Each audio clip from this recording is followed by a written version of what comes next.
nefarious emails and having the might of the national press hacking into your phone and trying to expose deeply private and personal moments. I think, you insinuated there, Tina, about we know who's pulling the strings. I assume you mean Meghan. I think Diana would be looking down on her son now, feeling extremely proud that he's using his power and his privilege in a good way. Do you think she wouldn't, with all her knowledge of the papers and the fact that there was a mutual thing between the papers and Diana, without a doubt? Yeah. You don't think she'd be saying, Harry, this isn't the way to do it? She might well be concerned, but I think, she was all about cutting through the institutions and getting to the humanity behind it. And what we have here is, whether they're famous or rich or not, real people are being abused. Their humanity is being abused by an overpowerful media, and he's confronting that in, I think, a very brave way, because he knows the price he's going to pay, and he's paying it every day, as is his wife, as are his children. But can I ask then, if it's been going on for 15 years and he's had all this abuse, why when he split up with Chelsea Davy, she dumped him because of his behaviour and the way he treated her, not because of the intrusion of press. He didn't come out with all of that then and start all the things. Yeah, but that's like saying to a whistleblower who works in hospital, why didn't you do it earlier? You have to wait for the right time and when you have the agency to do it, and he has it now. He's left the royal family, he has the freedom. He was carefree, fun guy. He even boasted that William was jealous of his freedom because he was the spare. He enjoyed being the spare because he could do things that William couldn't. Now, I actually see a man. When I saw him before, actually, I didn't have any respect for him. My respect for him has grown. When I saw him before, he didn't come across as, actually, I've got to say, particularly bright. He didn't come across as mature. Some of the photographs of him in fancy dress, going out drinking, various different things. He was a normal young guy. And what he wants to be, I think, now is a normal approaching middle-aged guy. No. And one of the things he can do with his celebrity, after all, that's what he is try and change the world for the better. Well, isn't that the legacy he inherited from his mum? It's always interesting, isn't it, how when Prince Harry dares to use his voice, his privilege, and his platform to do something meaningful, suddenly the same people who once cheered him on when he was the cheeky spare, tagging along with William, are now clutching their pearls and screaming traitor. But then you get someone like Andy West, a man who cuts through the fog of nonsense with sharp clarity, and suddenly the picture looks a lot clearer.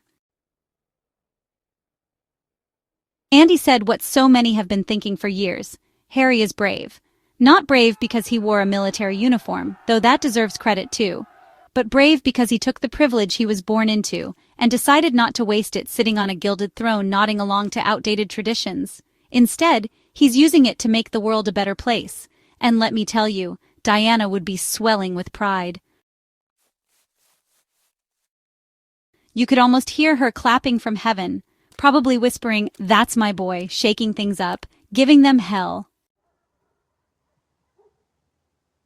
Now contrast that with Tina Knight and Jeremy Vine sitting there on the panel, rolling out the same tired script like a B-movie remake nobody asked for.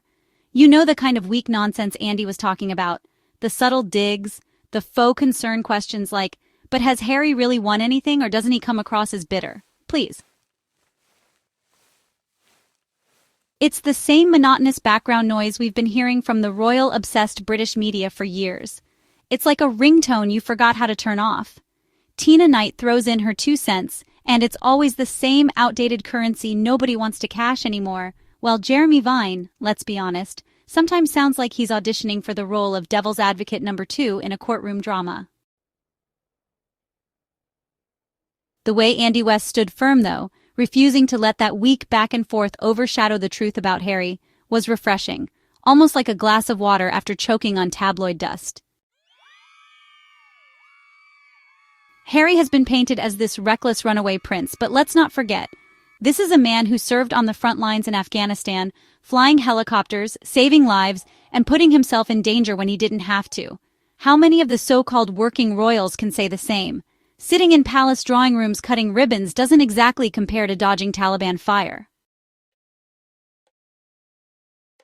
But that part of Harry's life always gets brushed aside, because if they reminded the public too often of his actual courage, the whole caricature of him as poor little victim Harry would collapse. Andy West, however, brought it back into focus. This is someone who has never been afraid to get his hands dirty when it mattered.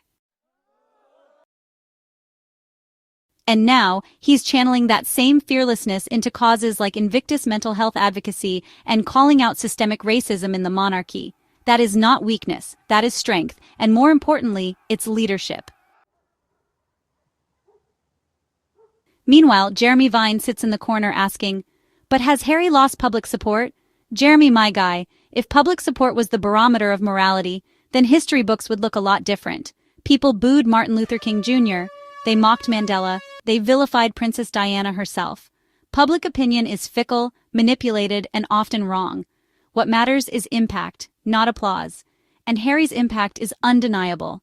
He has veterans walking again, he's created global platforms for mental health awareness, and he's been brave enough to tell the truth about the suffocating culture inside the royal bubble. But Jeremy wants to talk about popularity polls? That's like complaining about the Wi-Fi signal on a sinking ship, totally missing the point. Tina Knight, on the other hand, seems to take joy in parroting the tabloid line, as if Meghan and Harry waking up and breathing is somehow offensive. The panel always finds a way to make their marriage sound like a crime. Oh, they left royal duty. Okay, and people leave jobs every day. The only difference is when regular folks quit, we don't see 10 op-eds about how they've betrayed the Queen because they didn't finish stapling the office papers. Harry chose love, freedom, and mental peace over being trapped in a fishbowl. That's not betrayal. That's survival. If anything, it's the most relatable thing he's ever done. But try telling that to Tina Knight, who acts like Harry missed her birthday party and never apologized. The most powerful thing Andy West said, though, was tying Harry's actions back to Diana, because that's the thread that holds it all together. Diana was the royal who stepped out of the ivory tower, touched the untouchable, hugged AIDS patients when society was still drowning in fear, and walked through minefields not just as a stunt, but to show the world compassion had power. She was mocked for it, dismissed for it, and ultimately paid the price for defying the machine. But her legacy? It lives in Harry. You see it every time he puts people before protocol, every time he challenges the press, every time he speaks out even though he knows he'll be crucified for it. Diana wanted her boys to be human beings first and princes second. And Harry, he's the only one who took that lesson to heart. William may have the crown, but Harry has the conscience. Let's pause for a second, because Andy West calling out Jeremy and Tina's nonsense wasn't just about defending Harry. It was about calling time on a media culture that thrives on twisting narratives. The British press has made a career out of gaslighting Harry and Meghan, turning them into villains in a soap opera that never ends. And when someone like Andy shows up and refuses to play along, you can almost hear the producers in the background panicking. Wait, he's not following the script. But that's exactly why his words struck a nerve. He reminded the audience that Harry isn't some cartoon character for tabloids to mock. He's a flesh and blood man trying to do good in a world that constantly punishes him for not sitting quietly. Now, I have to laugh at one point, because when Jeremy Vine asked his tired question, Andy's face was priceless. You could see the unspoken thought, is this man serious? I mean, Jeremy's whole argument could be summed up as, but Harry doesn't have as many fans in the Daily Mail comments section as he used to. To which I say, Jeremy, my dear, nobody with an IQ above room temperature is checking those comments for wisdom. The Daily Mail comments section is where nuance goes to die. If Harry was making decisions based on what they think, he'd be living in a caravan behind Buckingham Palace apologizing for eating avocado toast.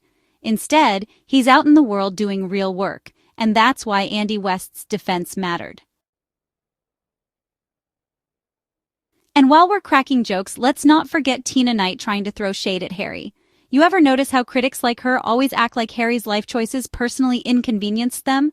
As if they were waiting for their knighthood and Harry ruined the queue. Relax, Tina. He didn't ghost you, he just chose to protect his wife and kids from a press machine that treated them like prey.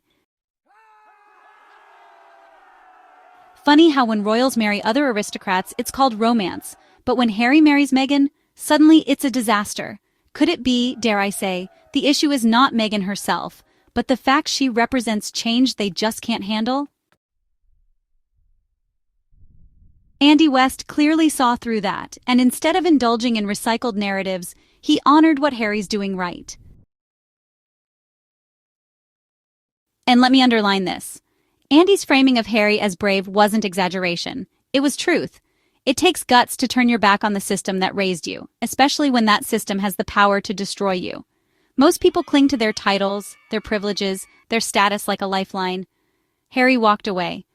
Not because it was easy, but because he knew staying would destroy the woman he loved, and by extension, destroy him too. That's courage. That's love in its purest form. Diana knew what that felt like. That's why Andy saying Diana would be proud wasn't just a sentimental line. It was an anchor of truth. She'd be proud that her son had the backbone to stand up to the same institution that crushed her. So yes, Tina and Jeremy can sit there mumbling weak nonsense, but history isn't going to remember their panel chatter. History is going to remember Harry for daring to defy the odds, for carrying his mother's torch forward, for showing that being royal doesn't mean being robotic. Andy West saw that. He named it. And the audience felt it. The rest of the panel might have rolled their eyes, but to those watching, it was a reminder that sometimes the bravest thing you can do is walk away from the palace gates and never look back.